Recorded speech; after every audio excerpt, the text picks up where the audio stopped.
Ladies and gentlemen, it's 3 o'clock on the dot. We're going to go ahead and get started for fiscal responsibility and economic development. Having said that, please call the roll. Senator Butler. Senator Carnley. Senator Chastain. Senator Coleman. Senator Figures. Senator Gavan. Senator Hatcher. Senator Hovey.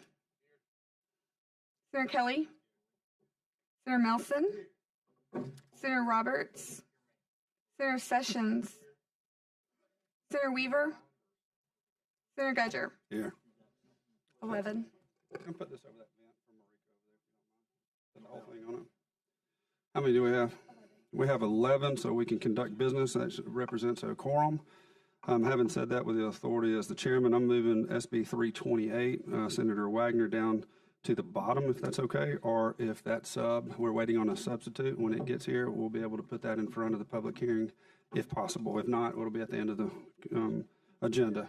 Yes, Senator Butler. That doesn't happen very often. Yeah. All right, so having said that, we're going to go on to not good. We have 3 bills and 1 public hearing today. On the public hearing, because I've heard from multiple people on this particular committee, we are not voting on it today. Everybody wanted to know more about it, so that's what we're going to do in the public hearing. We do have 4 opponents and 4 proponents. And there is someone that's put their name up above on the opponent side, but I'm going with the people that are in the blanks. And having said that, you will have 3 minutes for that, ladies and gentlemen. I am going to cut you off at 3 minutes, because if not, it tends to continue into a few more minutes. We're not going to do that, just to keep everything on track. So, having said that, SB 328's moved to the bottom for now. We can bring that back up in a minute at the call of the chair. And so we're going to start with SB 331. Senator Hatcher, you have the floor, sir. Thank you, Mr. Chairman. So this bill is fixing the language, for the most part, more technical than anything else. We have a new markets tax credit, and I do want to make a special shout out for our new Secretary of Commerce, Ellen McNair, and her team who were able to catch that. Last year, the federal government changed the map of areas that are determined to be eligible for the use of these new markets tax credits, and the source they use is the census, and the census they use from 2011 to 2015 was what we were looking at last year. Now, of course, those who were under that census would be ineligible based on the new data from 2016 to, I believe, 2020. So one of the things that that's exciting for me about anything that offers some incentive, business incentives, is when, of course, we're able to receive the kind of funds that help, for exactly, in my community in downtown Montgomery, we have a track down there for that. So this is going to fix this. It'll clarify a couple things here. One of the language here would be the laws should be clarified to allow for census tracts that we are eligible for when the original laws were passed, so that we can remain eligible. Now, I just heard myself, and that didn't make a whole lot of sense to me in that moment, but thank you. We have a motion for favor. We have waiting multiple for someone seconds. to say move. And so you must have made some sense to the rest of the committee, so you did well, Senator Hatcher. I was about to break out in song. Senator Gavan? I wanted him to be able to get his piece out before. Any further discussion on this particular bill? That way we have a new roll. We've added Senator Gavan. Let's go ahead and call the roll on this first bill. Senator Butler. Senator Carnley. Senator Chastain. Senator Coleman. Senator Figures. Senator Gavan. Senator Hatcher. Senator Hovey. Senator Kelly. Senator Melson. Senator Roberts. Senator Sessions. Senator Weaver. Senator Gudger. Aye. 12. That's a 12-0 vote. Senator Hatcher, you have a favorable review. SB 331 passes. You're more than welcome. Ladies and gentlemen of the committee, next is HB 325, Representative Jamie Keel. I do not see him at the present Chairman, I make a time. motion to give the bill favorable. If this is the same bill that we passed, that was yours, That's correct. I make We have a motion. previous roll, please. We have second, using previous roll. Any objections? Having none, that also is carried and has a favorable review, 12-0, HB 325. Thank you, Senator Sessions. We're going in because I do not see Kurt Lee, so we're going to move into our public hearing. The way that I want to structure this is to let the Representative Sales be able to open up and talk about the bill. Let him have some general remarks. Let him sit down, and then we'll have 4 back and forth proponents and opponents, 3 minutes each, and then let him come back up to have final words. So Representative Sales, please come forward, and thank you for bringing the bill to us.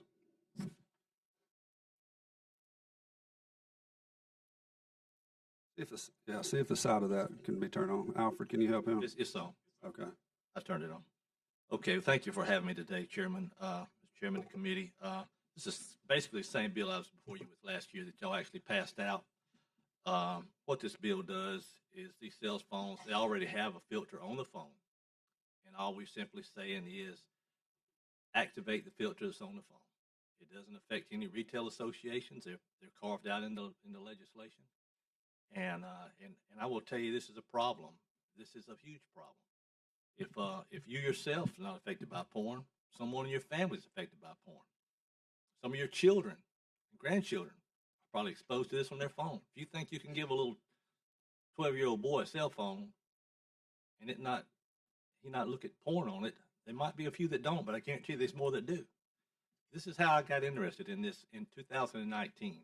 I asked a child, I said, how many of your friends look at porn on a cell phone? You know what they told me? Probably every one of them. So let me just tell you, I know we're not taking this up today, but that's a misjustice for this. I guess money talks and children suffer is what happens, but that's what it is. If there's any questions, so now all this bill says this year is even easier. It says during the setup process, so when you set up an ID account for Apple, it asks you your age, and when you type in that age, it actually activates a filter. And from what I understand, they're already doing that now. If you put in an age under 12, they automatically turn the filter on. That's what I understand. And this bill, so in Utah, I'll give you a little history. In Utah, they passed this bill, and I apologized, about 4 years ago when they passed it. And the governor put an amendment on it that said 5 other states, or 5 states total, had to pass it before it went into effect. So then they went ahead, and that didn't work. So they passed the age verification bill, which age verification bill says your website has to have over 33 1/3% porn before it's even in violation. And then how are we in Alabama going to regulate the World Wide Web? You know, I mean, most of these websites, let me tell you, there's 4 million porn websites on the web, on the internet. 4 million. 12% of all the websites are porn related. So we can't regulate what's on the World Wide Web. And so we can do this. So Utah went back and passed this legislation. So they passed it this year. And it's in several other, about 5 or 6 other states right now moving. And it's going to pass at some point. But every year there's more children suffer from this, I promise you. I mean, there's cases of 10-year-olds trying to rape 8-year-olds and stuff. It's bad. But, and I think we know that. But if there's any questions or whatever, we'll go ahead with it. I'll be back up. Thank you, sir. Thank you, Representative. I want to start with the proponents. Again, you have 3 minutes. Malia Stevens, I'd like for you to come forward. You've got your name on here twice. I'm not going to give you 6 minutes here, but I want to make sure that we give you 3, and then if we need you at the end, we'll bring you back up if there's anything that's not said. Well, I'm filling in on the other one. I'm reading a testimony for our legal expert because he couldn't be here. He's in D.C. So it will be different testimony. Different testimony, yes, sir. I'll let that go. All right, so you're ready to go? You ready? Yes, sir. 3 minutes, here we go. Thank you, Chairman Gudger, Vice Chair Weaver, and esteemed members of the committee. Thank you for giving me a chance to speak with you today. As he said, I'm Malia Stevens. I'm a marriage and family therapist in Birmingham, been in private practice for 25 years, and I'm also on the board with the National Center on Sexual Exploitation. I got involved in this issue because, unfortunately, in my practice for the last 25 years, at least on a weekly basis, I see the devastating harms of pornography, in particular to children, the developing brain of a child. In 2020, Alabama passed a resolution declaring pornography a public health crisis, acknowledging the overwhelming research of impact of pornography to the brain, to relationships, and to society. We see children as young as 4, 5, and 6 who are acting out compulsively because of what they see on pornography. and children are going to copy what they see. And unfortunately, they're being bombarded with rape-themed, racist-themed, child-themed, very degrading material, which is illegal, actually, but our federal government's not enforcing federal obscenity laws. It's illegal in Alabama to expose a child to obscene material. So HB 167 is a very practical step in the direction of protecting minors. It's a very simple, straightforward, surgical ask. And as Representative Sells said, it passed unanimously in Utah recently. A few weeks ago, it passed 98-0 in the Alabama House because our legislators there, we've spent a lot of time with the House representatives. They fully understand this bill.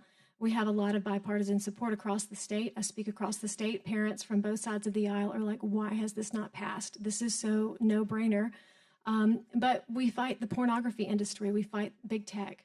Our bill, as Representative Sells said, explicitly states telecommunications companies are not held liable, yet we have telecommunications companies here as opponents. You have to wonder why. That's a whole nother discussion, but I'm just telling you, the porn industry and big tech are oftentimes fighting us tooth and nail because they see our children as a profit target. They do not want to give up access to our kids. And that's what this really boils down to. Are we going to support and protect Alabama's children? Are we going to support the interest of big tech and the porn industry? And they're going to make up a lot of comments about how this is complicated. It's not technically feasible. It's simplistic. We have biometrics on our phone. We have geolocation devices on our phone. It's a simple software update. We've talked to Apple's engineers. They said this would take them a matter of hours, and it would simply turn it on for Alabama, just like daylight savings it turns on for Arizona or other states. It's very simple. So I just would urge you to please, think about the needs of our children. This is going to pass in other states. I don't want our children to fall behind in Alabama because children who don't have an involved caregiver don't have any chance of being protected. And children who do have involved caregivers often don't realize the filters are already on this phone. They're about 30 steps deep in certain devices.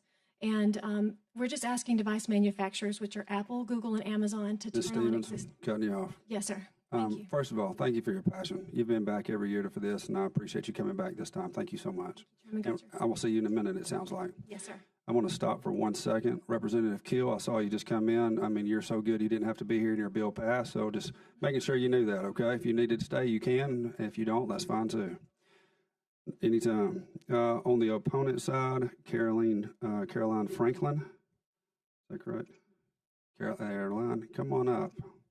You've got 3 minutes, young lady. Are you ready? Thank you. Go Yes, ahead. sir. Good afternoon, Mr. Chairman and members of the committee, and thank you for allowing me the opportunity to address you all today on this important topic. My name is Caroline Franklin, and I'm here from the Business Council of Alabama to speak on behalf of the many businesses across the state that are concerned with the implications of this proposal. BCA is certainly supportive of measures to protect consumers, but not at the expense of business and our economic progress. HB 167 is another instance of legislation that mandates certain businesses be the solution to a problem that they are not responsible for creating. The legislature has already passed a practical solution this session, HB 164 by Representative Ben Robbins, to address the issue of minors accessing harmful online content, and we fully support that fix. Similar legislation is proving to work in 9 other states and has been upheld in the Fifth Circuit Court of Texas. I urge you to carefully consider the extensive impacts and severe consequences that would burden Alabama businesses if the legislature were to pass this bill, after already sending a sound solution to the governor. Thank you all for allowing me the opportunity to speak with you today. Thank you, Ms. Franklin. Is there any questions, by the way? We haven't had any the last time. I just want to make sure if there's questions at the end of their comment or testimony, please just raise your hand. Next, back to the proponents, Rachel Inman. This will be a parent testimony, I believe. Ms. Inman, thank you for being here. Thank you for having me. Good afternoon. My name is Rachel Inman, and I'll be reading a testimony from another Alabama parent. My daughter graduates high school in a month. She's beautiful, brilliant, caring, and talented. She's also been the unfortunate victim of early exposure to internet pornography and exploitation. My daughter comes from a good home. Her father and I have always been highly invested in her life. We were both reluctant to expose our children to any form of tech at an early age. Despite our best efforts to protect her, her first exposure to pornography was in 2nd grade while using an unfiltered tablet. My innocent 7-year-old was thrust into a traumatizing world of extremely violent sexual images and videos, and in a split second, her world of safety and innocence was fragmented. This accidental exposure had untold impact to her. By 7th grade, our daughter was targeted by online predators who coerced her into sending images of herself and then used the images to force her to do more. This once happy and loving child became angry, secretive, destructive, and hateful. She wanted to kill herself. She had panic attacks. She ran away. She began numbing herself with drugs and sneaking out of the house.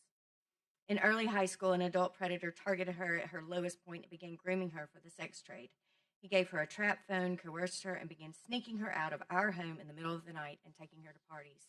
We now know that she was drugged and raped. We can trace much of the beginning of this long, horrid nightmare to early unwanted exposure to pornography on an unfiltered device. Despite all this, our daughter is one of the lucky ones. Our family was fortunate to have the resources to find a team of psychologists, psychiatrists, and mentors who have helped her get to a better place. She can never unsee the horrible things she was exposed to online, and images of her will forever be floating around on the internet. But she can one day use her story for good to help others, and we're taking a big step to do that today. If filters had been activated on the school's tablet, her chances of a safe and healthy development would have been vastly improved. Alabama's children and families deserve common sense protections. Our family and so many like ours urge you to pass HB 167 so that children have a fighting chance for a safe and healthy development and future. Thank you. Thank you, Ms. Inman. On the opponent side, Michael Blank.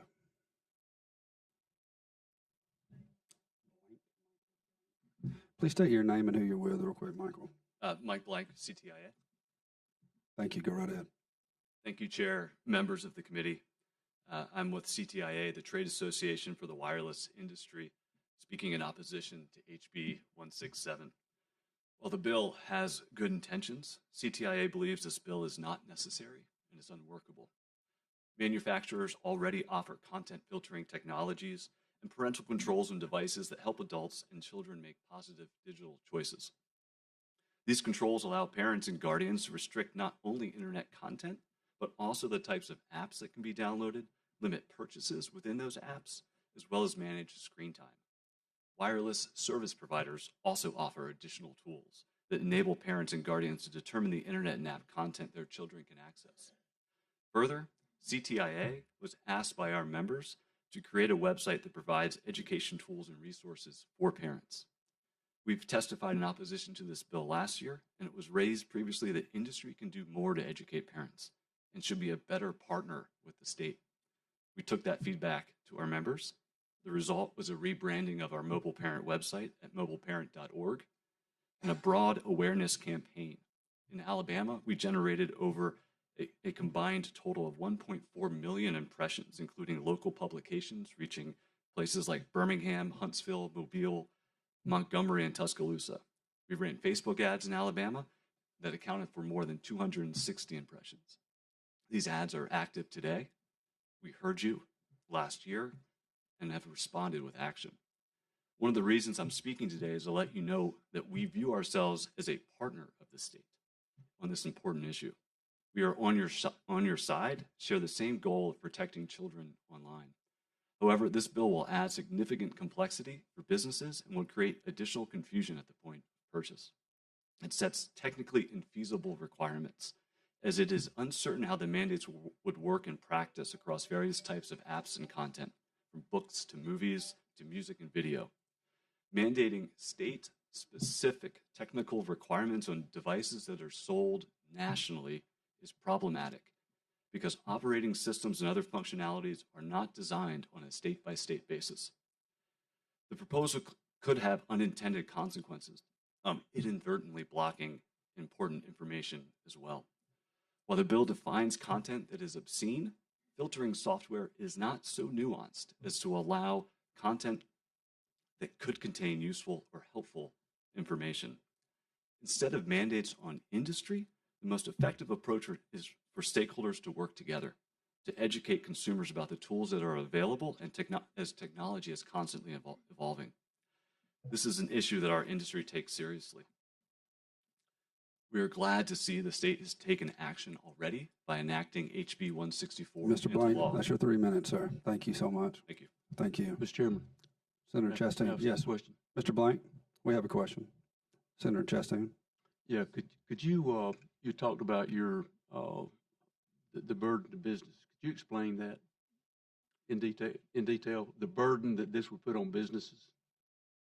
It's the complexities of the mandate is that reference, and the operating systems and software are designed on a national and international basis. These are products that are sold nationally. Having state-specific mandates on specific requirements, just adds additional complexities. And the burden really falls into the technical capabilities of knowing location of where the device is activated, knowing and setting up age verification, which adds complexity and could create additional privacy issues for all customers. And I think there's the legal complexities that are added in terms of complying with the definition of obscene. There's filters that are activated today that are set by and we work to educate with parents, and parents can make those decisions with their children. But when a government puts a mandate on a business to comply with that specific law, that's the complexity there of accurately having the filter that would comply with the definition here. Any other questions from the committee? We have one more. Senator Hatcher, you're recognized. And thank you, Mr. Chairman. I don't know, I'm sorry, what was your name again? Mr. Blank. Mr. Blank. And I just drew a blank. And it's probably not for you, Mr. Blank. Probably for my colleagues. Did we not pass a bill that spoke to these issues? Senator Roberts. We if passed so, what is this almost exact bill, but I believe the difference, and we'll bring Representative Sells up in a minute to address it. I think they added one more step where they were not holding, I will let Mr. Sells answer that, but we passed almost this identical bill last year. Yes, sir. Thank you. I thought we had. So what is that one thing that we're looking for in this? We'll let Representative Sells say that, if that's all right, and just in a moment. Is that all right if we do that at the end? He's going to have a rebuttal at the end. And then there's another bill that they mentioned at the previous speaker, which was Ben Robbins' bill, which I don't know, the HB 164. That does something on age verification, but I think Representative Sells can talk about that bill and the differences in those. Is that okay, Representative Sells? Mr. Blank, thank you. Is there any further discussion real quick for Mr. Blank? Thank you so much. On to the proponents, Mr. Pate Thomas. I say Miss Pate Thomas, please excuse me. This is legal testimony, is that correct? Yes. Thank you. The floor is yours. Or this is one of the authors of the bill.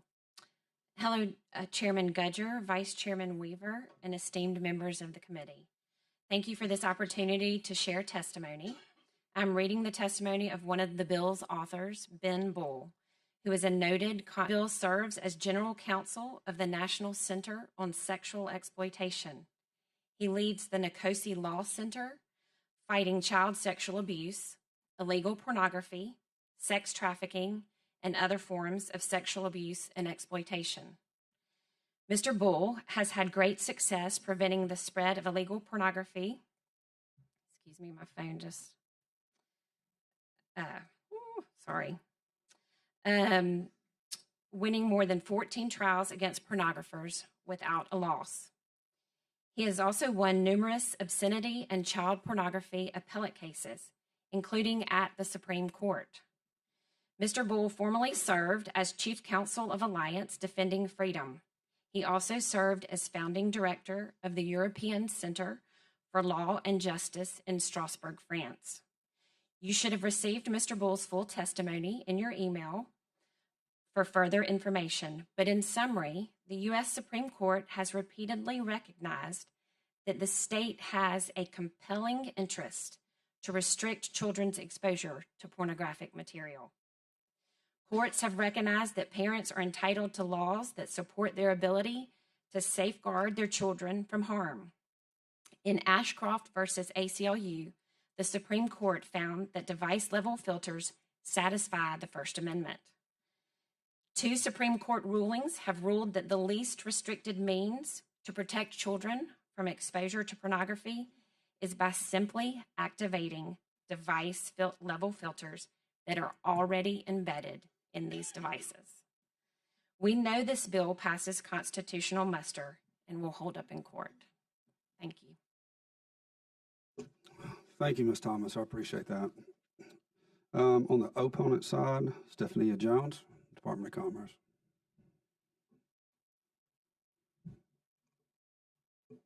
Good afternoon, my friends. Thank you so much for having me here today.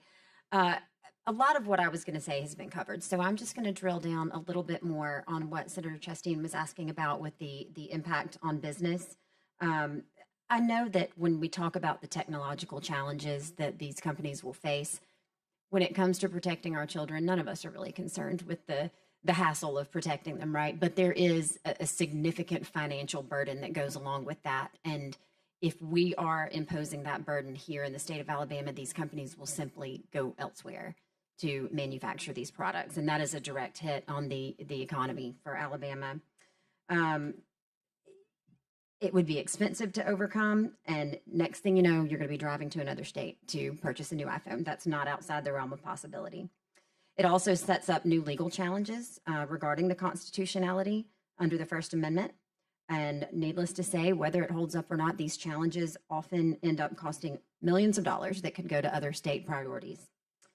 In addition, there's clear-cut privacy concerns that HB 167 would force these companies to collect sensitive personal information to ensure compliance with the new state-level mandate. A data breach exposing that information would be an absolute nightmare for a company. HB 167 could also have unintended economic consequences by deterring technology companies from making investments and creating high-paying 21st century jobs in Alabama, third-party content filters that we're already seeing that as a very emerging sector. We've worked really hard to get companies like Google and Facebook to base operations here in Alabama, and we don't want to start giving them a reason to go to another state. Summing all of this up, the goal of HB 167 is squarely on the mark. And as a mother of 3 young boys, I fully support the intent of this bill.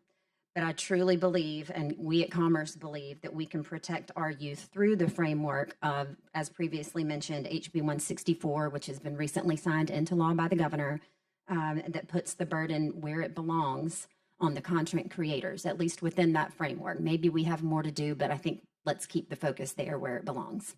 Thank you so much. Thank you, Stephania.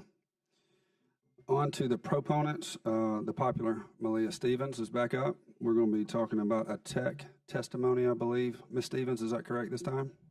You've got it. You tell us when you're ready. Okay, I'm ready. Thank you. This is the testimony of Chris McKenna, who is the founder of Protect Young Eyes, and he's also a sought-after expert for U.S. Senate hearings on a regular basis. So he's on one of the, he along with Ben Bull wrote the bill. So here's what's true about our smartphones and tablets. They know where you are. They know your age. They already have filters that are compliant with HB 167. They're just hidden. The filters are just hidden, but they're already on our devices. HB 167 recognizes these realities and asks manufacturers to turn on existing filters and block obscenity on browsers and search engines when the device is activated by a child under the age of 18. Very simple for them to do. Very simple. No one will have to ship special devices to Alabama. The software makes the decision, just like Apple doesn't ship different devices to Arizona or northern Indiana, where there's no daylight savings time. It's all simply software.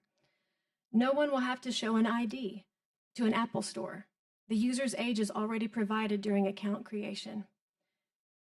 Apple is already doing this with certain devices for ages 12 and under because of outcry and pressure. Google is now doing this with Chromebooks because we've put tremendous pressure on them to finally turn on the filter for school-issued Chromebooks. It's very simple for them to do that on any of their devices. So anything that's said otherwise is very hard to fathom. It solves the current situation akin to HB 167 solves the current situation akin to purchasing a car with an infant car seat latches hidden in the trunk in a box covered under a camouflage blanket. HB 167 says, unhide the existing filter and enable it automatically for all Alabama children. It's It's that simple. HB 167 isn't asking manufacturers to do the job of parents. It's simply asking that they stop making it more technically difficult.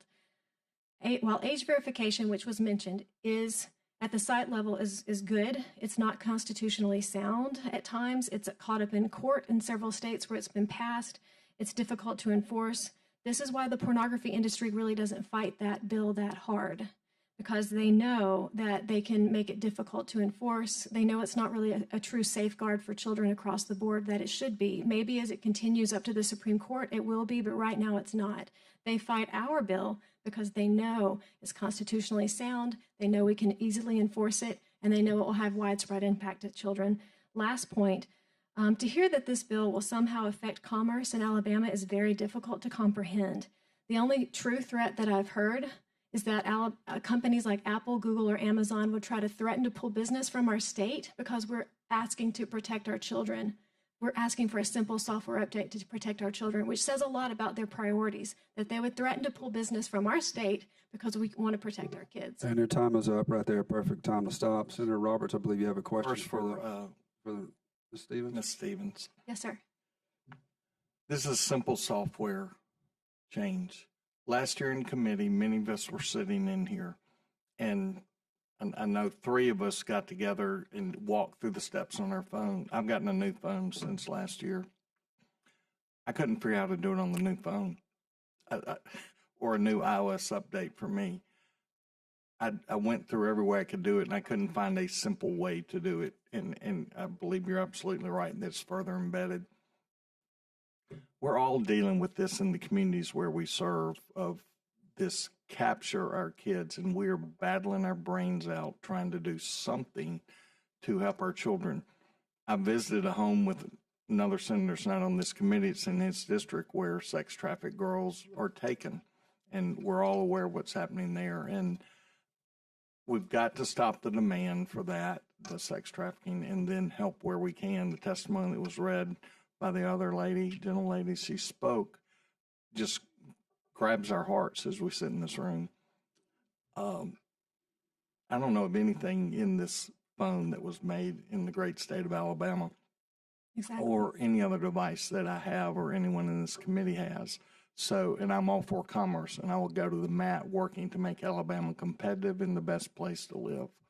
This is something, in my opinion, we simply must do for the benefit of the children who are coming along to sit in our seats in the future. So I appreciate what you do. I appreciate the counseling that you do with children and have been caught up in this and what you've given your life to do. And it's honorable, and I appreciate what you do. So do you have the steps currently on a new phone that you could share via text or something? Because Certainly. I would like to see the newest iOS, how you get to those steps. But I know it's much more complicated than it was Yes. 2 phones ago. I'd be happy to send steps for any major device, commonly used device, to each member of the committee, if you'd like that. And for some, like I say, for some devices, it's rather complicated. And then for children who don't have involved caregivers, we're really up a creek without a paddle.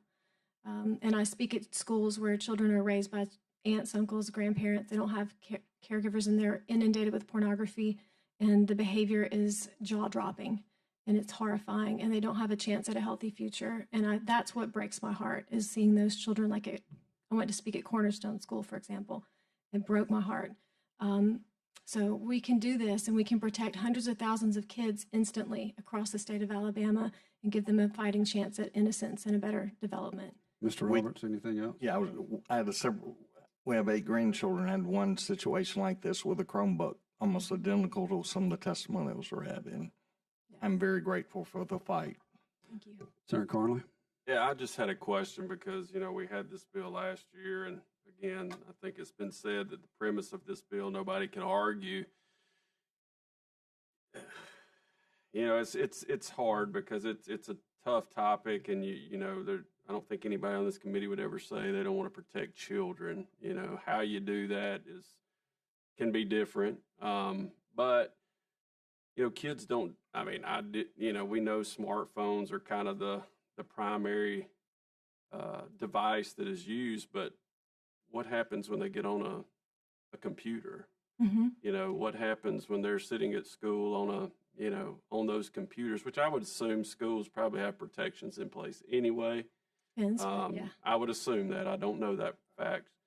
But, Well, you know, if they go to a home and a parent, you know, doesn't put filters on there, you know, they've got access to it because of the computer. So, I mean, I get it. I believe you always have to find somewhere to start.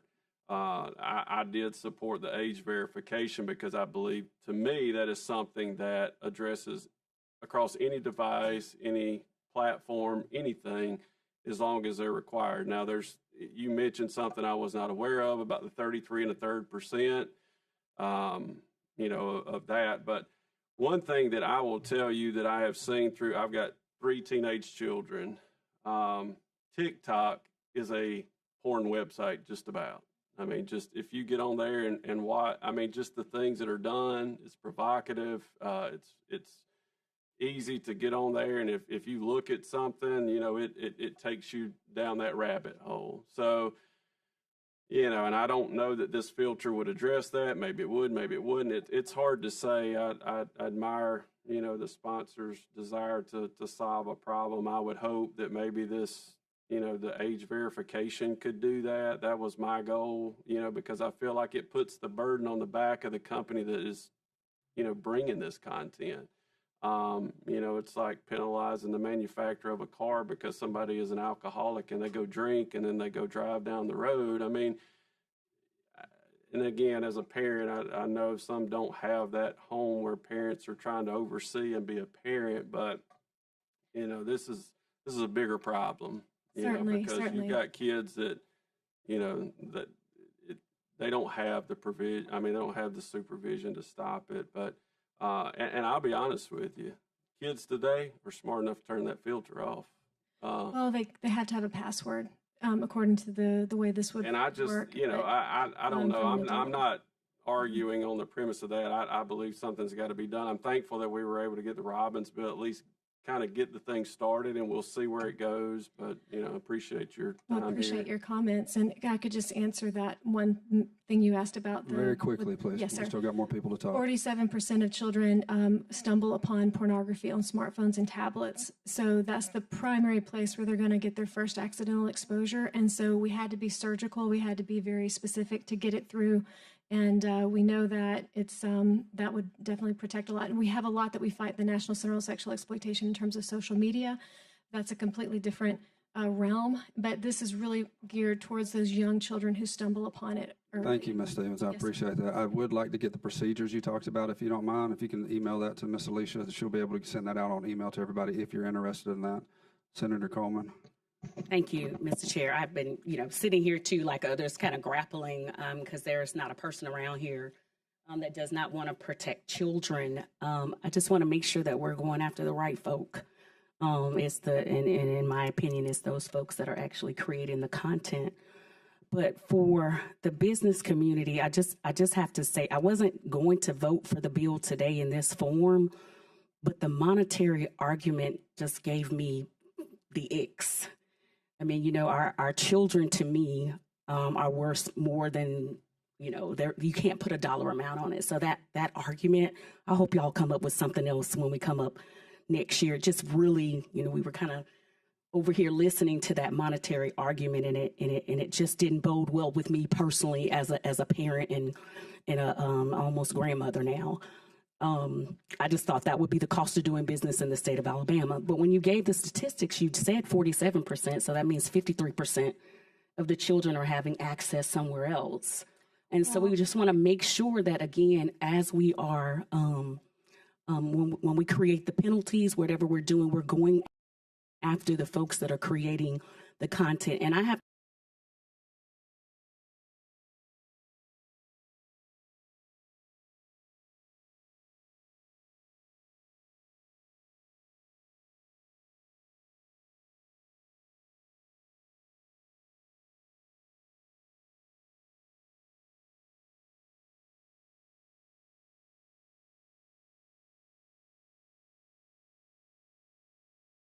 somewhere else.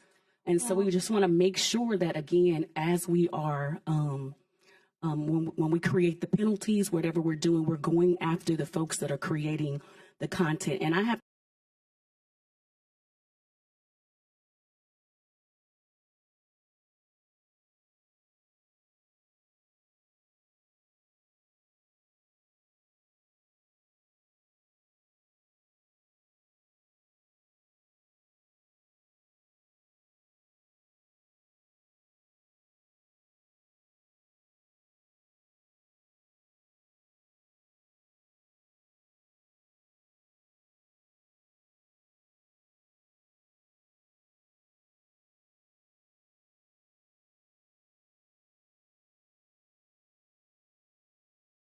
somewhere else.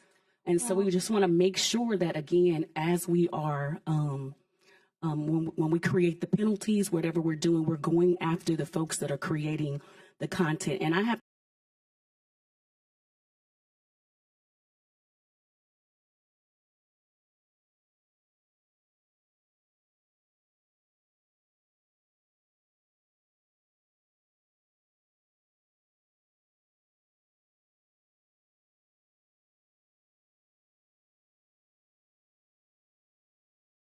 somewhere else.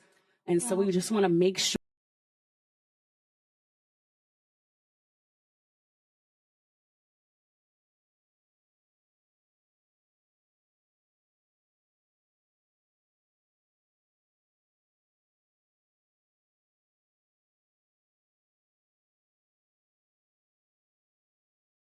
else.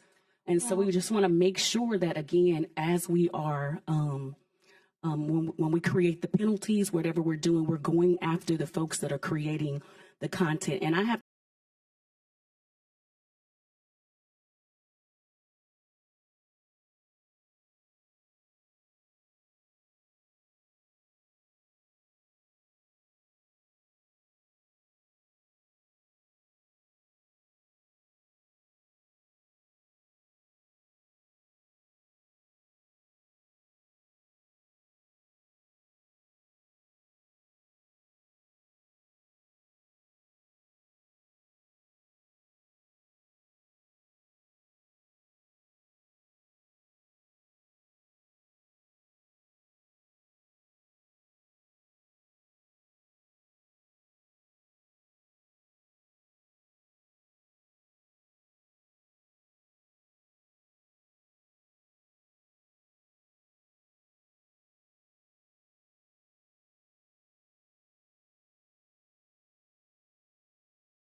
somewhere else. And so we just want to make sure that, again, as we are, when we create the penalties, whatever we're doing, we're going after the folks that are creating the content. And I have to say that to you as the person who actually has a human trafficking bill named after me. No worries. And you do have 3 minutes. You would like to use 3 minutes. If not, that's fine too. Great. Thank you so much, Mr. Chair, Mrs. Vice Chair, members. Is a not-for-profit trade association representing a large cross-section of communications and HB 167 raises other serious concerns, including creating unattainable expectations with regard to content that filters can reasonably block. Though the bill aims to be a silver bullet to address potential harms, no filter is infallible. A law that sets unrealistic expectations for protections that are technologically impossible is a law that will fail to meet its intended purpose, resulting in consumer frustration and costly litigation. Currently, there are many different filter technologies in a robust and competitive marketplace that provide individuals, families, and commercial entities with a wide range of quality, choices, and cost, including enabling a similar type of filter this bill would require for devices upon activation if a parent chooses to do so. These types of filters and settings, however, are not activated by default. Additionally, feasibility questions still remain. As a quick example, who would be held responsible for a device that a parent passed down to their child after getting an upgrade? In this case, the device would not have the filter installed on the device blocking the content required under this bill.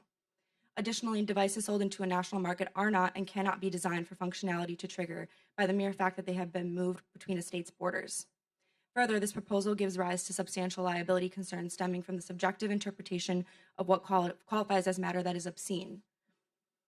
Given diverse individual and community perceptions, there exists a considerable risk of legal liability for companies that struggle to adhere to dynamic and subjective norms, particularly when a device moves across state boundaries. These are just a few of the examples of concerns that we have with HB 167. We would recommend that the use of such filters continue to be voluntary and an opt-in feature for the specific consumers who wish to utilize them. Our written comments include links to several resources that provide information about how to implement such settings at different levels, including at the device level. Thank you, and I welcome any questions you all may have. Ms. Rodell, I've got a question, actually. Just listening to you, and I appreciate your testimony, and please, that was an oversight of mine for not bringing you up earlier. Please forgive me. But it was said earlier, to pass this bill, how does the industry going to handle that if Utah implements this program? Do you know? It just actually recently passed a little less than a month ago, so I think we're still considering all options in terms of what that might look like. But they also did pass a similar law that you all passed in terms of the age verification at the porn website level rather than on the device level. Senator Conley, you're recognized. So the technology in these filters, it's there. What makes it so hard for them to comply with this particular bill? Yeah, thank you for that question. You had mentioned that. It's important, yes. So like any technology, nothing ever works perfectly. You know, even when you are trying to turn your phone on, there's a glitch. It's never going to be 100%.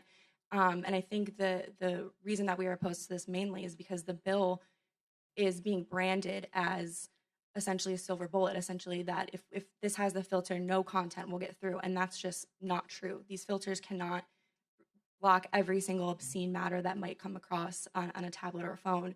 And then you adding on, so it puts my members in an untenable position where they can't comply because the technology is never going to be 100%. So they're going to be found liable at some point. One more quick question. I don't want to drag it out, but like, what we're here for. How does anything determine that something's pornography or not? You said it is kind of subjective, and I guess it's how that content is presented in words or code or something. But like, if they can get it in the comments of Twitter to bypass the filters, I'm asking a tech question because I don't know, but how do they do that? Yeah, that's an important question, and I think that's one that, you know, our members are still trying to figure out. Is we're still working, and especially in the age of AI and deepfakes and things of that nature, how do we find these types of contents and get them taken down immediately? And that's still something that we're working on at the app level, at the ISP level, you know, even being able to block certain websites that we know provide this content. And so, and at the device level. So there's a lot of different ways to block that type of content, but again, nothing's ever going to be infallible. So sometimes you can, you know, we've seen instances where filters will block art or, you know, the Statue of David because those things could be seen as obscene, or, you know, the technology finds that they might be. So I think there's a lot of different instances where, you know, this could be wrong. I believe Senator Kelly has a question. You're recognized, Senator Kelly. Thank you, Mr. Chairman. Just quickly. So am I correct in saying that all these phones, a parent can go on there and go in there and block these currently with whatever phones that are out there? Is that a correct statement? Yeah, yes, on the phone level, the ISP level, and the app level. Okay, so I, as a parent or a grandparent, if I got a child's phone, I could go in there and block this content or activate these filters with the phones that we have now?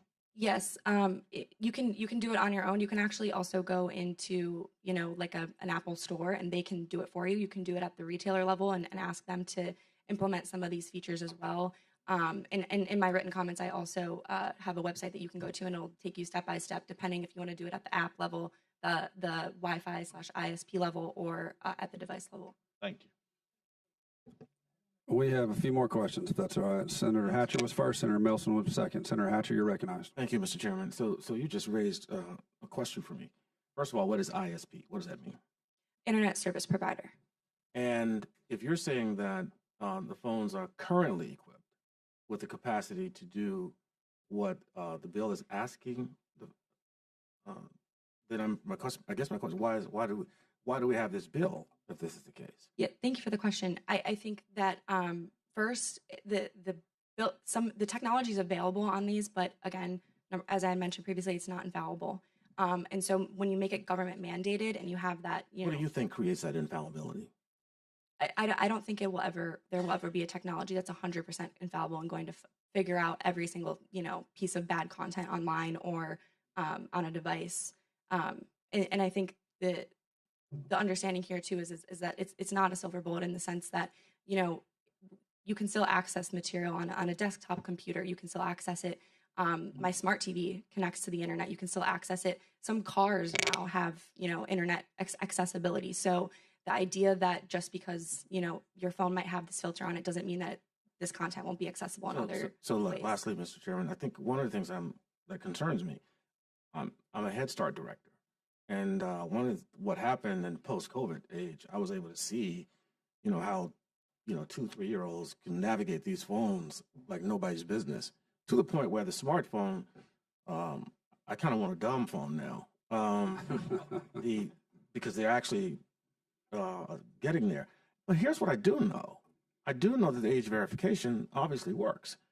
If you're going after content creators, you mentioned in response to the chairman's question, was the question around Utah, I believe? Yes. I believe Pornhub has pulled out of Utah, Texas, North Carolina, these different places. I guess my final comment would be this. Here's what I do know. I do know there's no professional parenting handbook. It's all trial and error. But and I'm not even a parent. But I have so many babies I've taught. The idea would be, what is the parent's responsibility in this dynamic as well? And I do really believe that, as you point out the question of subjectivity, that if I have an algorithm, for the most part, and there are certain things I think that may occur when you type in the word obscenities, right? Yes. And as Senator Carley's pointing out, I think as well, is that what happens when the interpretation of that becomes not what the spirit of the bill is after. And I want to say that I do respect highly the spirit of this bill. And I had hoped that we covered that in the last bill that we passed. And if I'm not mistaken, and I'll end with this one, because I just don't know, and I think Representative Sells is coming, I don't know what we did not cover in the last bill other than going after the device manufacturers. Thank you, Senator Hatcher. That was a point taken. We understand where you're coming from on that one. Senator Melson, you're recognized. You had a question. I had Is it for Ms. Rodell? Yes. Okay. One of them was, and maybe Senator Hatcher, you may have brought this up, but you're saying every phone and tablet has the filter built into it. They have a version of it in which you can activate. But why don't you just already have it activated and let the people, when they buy the device, cut it on? I think it's for the main people that these devices are being sold to are adults. So when you have a filter, well, wait a minute. What difference does it make what you think? If we're trying to solve a problem here, let those adults cut it on instead of having it accessible right when you take it out of the box. I think it goes back to also a point that I mentioned earlier in my testimony, that this is something that is nationwide. So it's difficult to manufacture and sell specific phones, within just the confines of the state of Alabama. Why don't you do on it a nationally? national level? I think Let say pervert friendly or pervert not friendly when you send the phone out. I mean, why don't we just say, no, the filter's on, and take these steps to do this? If you want to have a lifestyle that maybe Alabamians don't agree, here's how you cut it on. And then we don't even have these bills or these conversations. Yeah, I think that's a good point. I think that the only thing I would say to that is, as the senator raised, that again, these are not an infallible filter. So there's going to be content, well, that's okay. There's subjective content that might be First Amendment protected, that could be, blocked with these filters. So it's important to give that user the choice, or that parent the choice, to see what content they would like to see, or, Wouldn't it be better to have it where you make the choice to cut the filter off than to have to go to the trouble to cut it on to protect children? I understand your point, and I agree. I think that there's more we can do in that space to make sure that there are certain protections that might, be on a phone regularly. I think just in the terms of making it government mandated is where we kind of have a little bit of an issue there. Well, then, and the other gentleman that said that we don't want to make exceptions for, Alabama, like, we don't want to have it. I mean, we see it in other industries. Cars are, emission controlled in California. I mean, we do these certain things for certain laws.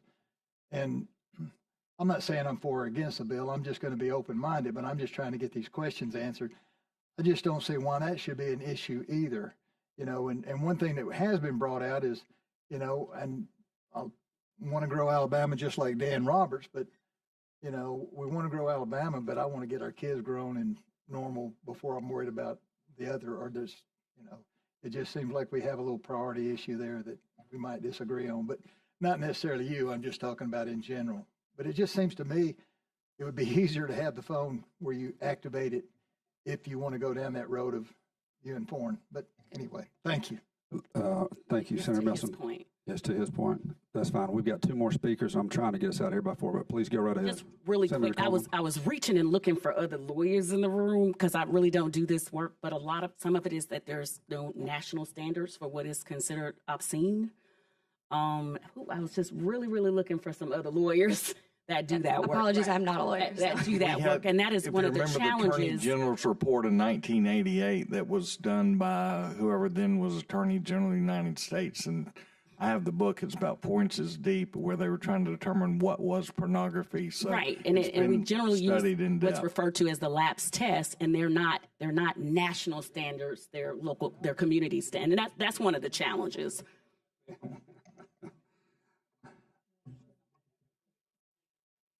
We're going to keep moving on this. Thank you, Ms. Rodell. Sorry, thank you for all answering the questions. All right, we've got two Representative Sells. Would you like to go first? Yes, I don't know where to start. We've heard everything today. So Senator Melton, you're right. These devices should have had that done when they first built them. We should have never allowed this to happen to our children. And now we come back trying to correct it, and we can't get it done. But we make it's against the law to, when you go to an adult movie store, or remember those video stores that had adult movies here, had adult magazines here. You had to be a certain age to go to an X-rated movie, R-rated movie. But yet we hand our children that we love these phones, and it's just got the worst filth on it that you can imagine. I want to challenge you. You go home, talk to your children, your grandchildren. Ask them how many of them's ever heard of a filter. There's a few of them might have, but it's just something they don't ever want to know about. Okay, the other thing, the other bill we talked about, you had talked about, Senator Hatcher. Okay, so the porn has to be over 33 and a third percent porn on the website to qualify.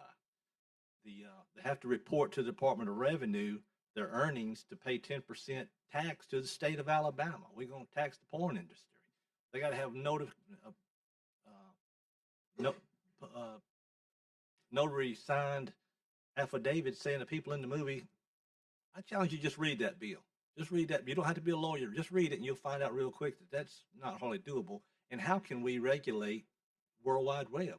We cannot. And if Pornhub pulls out of Alabama or whenever, that still leaves 3 million porn sites. I mean, and they said they pull out, but you can still access it in most cases. I just challenge you to go home and look at this yourself. Just talk to your family and children. If you don't think this is a problem, okay, but it's a problem. And I challenge you to check on that yourself. And I'll yield, Senator Chambliss. Representative Sells, we appreciate your passion on this. I say I yield. Yeah, and thank you for keep bringing this up to us. Senator Chambliss, as the Senate sponsor, you have the final word, sir. Thank you, Mr. Chairman. I appreciate your indulgence to allow me to speak. Yes, sir. We're short on time, so I'll be brief. I want to ask a question. This is a subject that's not been discussed today in this public hearing. It's an anecdotal question. I don't know the answer to it. Maybe we could figure it out. How many inmates in prison in Alabama right now started as a child with pornography and advanced? Because we know how this works. You see this, then that's not enough. The next day you got to see that, and that's not enough. And it advances. We know that. and it advances to sexual inappropriateness and behaviors. And so how many of our inmates at $24,000 per year are we incarcerating? You want to talk about millions of dollars? You're talking about millions, maybe even hundreds of millions of dollars that we're spending right now because of things that happen that are preventable, that we can do our part to prevent. Are we going to stop 100%? No. Are the filters going to stop 100%? No. But we should do our part. We should do what we can. You know, that doesn't count these inmates being out of the workforce. Millions of dollars. The victims and everything that they've gone through. Some of them being out of the work. So you want to talk about millions of dollars? Let's talk about millions of dollars. That's what this does to our citizenry. My phone, when it's updated, they change my settings all the time, and it really ticks me off. There's some things, 2 settings in particular, that I like a certain way. Every single time they update my phone, they change those 2 settings. They can do this. Matter of fact, last week when I was contemplating all this and what I should do, what I shouldn't do, they changed the setting that I had an app that I did X, Y, and Z with. Now they've developed their version, and they changed the settings so it won't go to my app, it goes to their app. They did that last week to my phone. This is not a big deal for them to do. So I would just call on the manufacturers. End all this nonsense and just set the default filter to on. Nationwide, across the world. It's not that hard. What are we here for? Are we going to let our children be exposed just because there might be a business? There is nobody in this room more business friendly than me. I am a businessman, but I'm also a father and a grandfather. The girls and 1 boy. I finally got a boy. We need to do what we can. So, Mr. Chairman, I'll just end it with that. I will say that, and I don't know if you've discussed whether you're voting today or not. I don't know. But I will say this. For the business community, anybody who wants to propose specific amendments to this bill that solves any problem, I'll objectively consider those. But vague comments about it's going to affect business, I'm not interested in hearing any more of that. We have the language of the bill. If there's problems with the language of the bill, let's hear it. Let's see it. Send it to us. But other than that, Mr. Chairman, I hope that either we vote today, we vote next week, whatever, but I'm going to do everything I can to advance this bill. We owe it to our children. So thank you, Mr. Chairman and committee. Ladies and gentlemen of the committee, is there any questions for the senator sponsor? I had one question. Senator Sessions. And just sitting here listening to everyone talk about it and all, and I guess my question may be for some of the businesses out here, and I may be stepping off into it, but these websites, these pornographic sites and all, Clyde, you may could answer this. Are they paying a fee? And if so, who do they pay that to? I can't answer that. Maybe someone can. Representative Sells. Yeah, you can pay a fee, I think, if you want to have a membership, but there's just tons of free porn out there, and it's just tons of it, free porn out there. Yeah. I was supposed to say, are they paying advertising? I mean, are they paying to get on these servers or? No, sir. No, it's just free out there if you want to get it. You can sign up for memberships. They're trying to sell memberships, but they show it for free. No, I'm asking, are they basically paying the company to put it on? Are they paying Apple? Are they paying? That I don't know. Somebody, it's just data.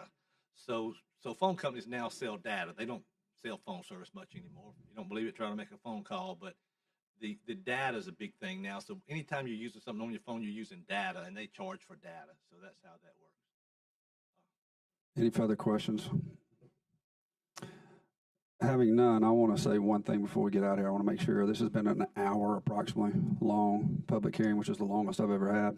Obviously, there's passion on both sides of this issue, and I want to be very clear. I've held this up this week because a lot of you had texted me over the weekend and said, I'm not ready to vote on this. Let's hear what everybody has to say. I've done that. I am going to vote this next week. So if you have questions, figure out what you need, come to me and let me know, but mainly come to Senator Chambliss and talk to him. At the same time, this will be coming up next week on a vote. So come to me if you have any issues. That ends kind of adjourn of our no, that just adjourns with the public hearing, and then we still have one more bill that we moved down to the bottom, which was Senator Jabo Wagner's bill, SB 328. Thank you, Mr. Chairman and members. There is a substitute to this bill. I'd like to ask Senator Chastain to offer the substitute and have it adopted, and then I'll explain it. Sounds great. Senator Chastain? Yeah, Mr. Chairman, I would like to adopt Senator Wagner's substitute. We have a motion and multiple seconds. Any further discussion? And using previous roll without objection, I assume. And that is 13 to 0 vote. So now we are on to the amended bill, or to the substitute, excuse me. And so we can explain the bill. Thank you, Mr. Chairman. There is a proposed development in Cullman County, Alabama, and I'm going to briefly give you an explanation. There's multiple property owners on this land. It's on the east side of Smith Dam, and there's a developer that's purchasing approximately 2,000 acres to develop a resort. We're talking about 3 golf courses, one being private. There's going to be a landing strip on the property. We're talking about a luxury hotel, spa, nothing like it in Alabama. And we've got some fine golf facilities and resorts in Alabama. But this is in Cullman County. It's a dry county. It's a very fine resort that will be in the state of Alabama. 3 golf courses, 2 will be public, 1 private, probably a Tiger Wood type golf course. The problem is, and the reason we have this legislation, Cullman County and Senator Gudger's district is a dry county, okay? So in order for us to build this and have permission to sell alcoholic beverages in this resort, we've got to have this legislation. Thank you, Senator Wagner. Basically, members, that's any questions on the what it does, legislation? and that's the purpose for it. We have a motion for favorable. Senator Roberts, do we have a second? Second, Senator Chastain on the substitute. Call the long roll just to make sure we've got everybody, because I think Senator Gavan's going. Yes, please, discussion. Yeah, Senator just Coleman, one question recognized. to Senator Wagner.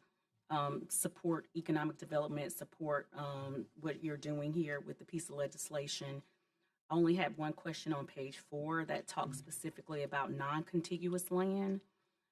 Just wanted to kind of know the why there on property that is non-contiguous. It was just a spelling grammatical errors. That's all that was. It's right in front of it, but they had the hyphen in there and they just took the hyphen out.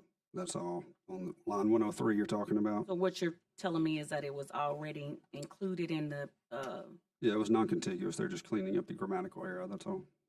No further question. Let me add one more point. Yes, sir. Senator Wagner. A lot of this land is Alabama Power Company land, which is adjacent to the dam and on Smith Lake. They are thrilled to death with what's coming. We expect they're excited and they're very supportive because a lot of this property that's going to be used for this development is Alabama Power Company. Senator Carnley, you had your wanted to be recognized. Yeah, I'm always a local person just because coming from the county commission. I mean, is this not overstepping our boundaries as far? I mean, is the local community behind this? They'll be getting taxes from this, and they want this. I'm in the Coleman County, and it's my county commission, but I've talked to them, and they want this to happen. Okay, I just want to make sure of that before Yes, sir. I vote in favor of it. Good question. Anyone else? It was? Okay, perfect. It's just for locals. It's just for this particular project in Coleman County, but it's a statewide bill. Okay. Any further discussions? We have a motion and a second. Please call the long roll just to make sure. Senator Gavan left. Senator Butler. Senator Carnley. Senator Chastain. Senator Coleman. Senator Figures. Senator Gavan. Senator Hatcher. Senator Hovey. Senator Kelly. Senator Melson. Senator Roberts. Senator Sessions. Senator Weaver. Senator Gudger. So it's a favorable review, and after that, we are adjourned. Ladies and gentlemen, sorry for the long meeting, but I think it was necessary today. Thanks so much.